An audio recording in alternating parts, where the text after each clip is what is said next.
Matagumpay na isinagawa sa Camtino Elementary School ang orientation for teachers on the learning system reform policies ng Department of Education bilang paghahanda sa nalalapit na pagbubukas ng klase at upang higit na mapalakas ang kalidad ng pagtuturo para sa mga batang kampo.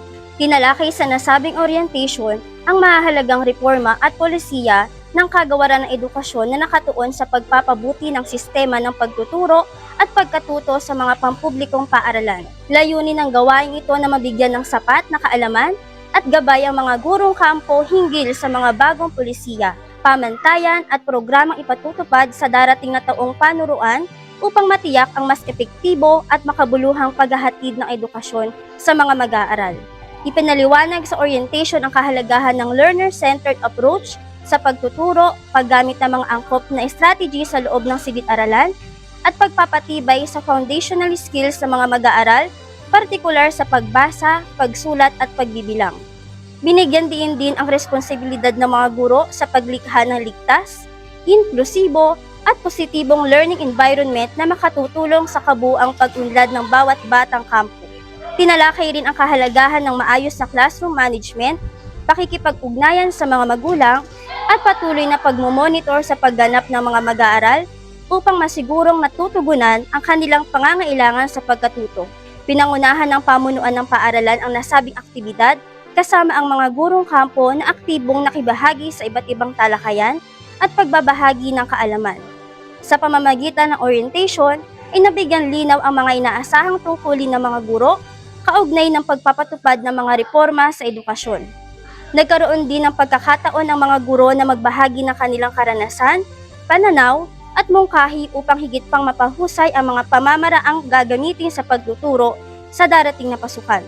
Binigyang pansin din sa orientation ang kahalagahan ng patuloy na professional development ng mga guro bilang susi sa mas mataas na kalidad ng edukasyon. Ipinaalala na mahalagang maging bukas ang mga guro sa pagbabago at makabagong pamamaraan sa pagtuturo upang mas maging handa silang tugunan ang iba't ibang hamon sa edukasyon.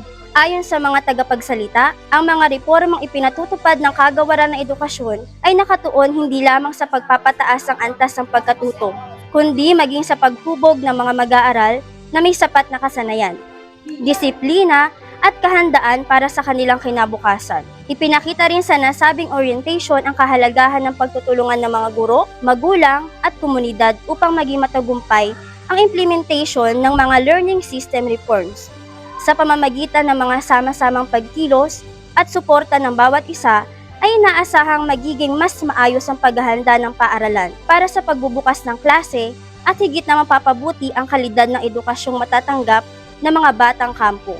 Sa kabuuan, naging makabuluhan at matagumpay ang isinagawang orientation for teachers on the learning system reform policies sa Camtino Elementary School. Inaasahang magsisilbi itong gabay ng mga gurong kampo sa pagpapatupad ng mga programang pang-edukasyon at sa paghahatid ng mas dekalidad, makabago at makataong pagtuturo para sa kapakanan ng bawat mag-aaral. Kasama ang buong CTES Media Team sa pangunguna ni Principal 4 Dr. Trinidad G. Beltran, ako si Rachel B. Condino, teacher reporter ng Camtino Elementary School, nag-uulat para sa Kampo Patrol.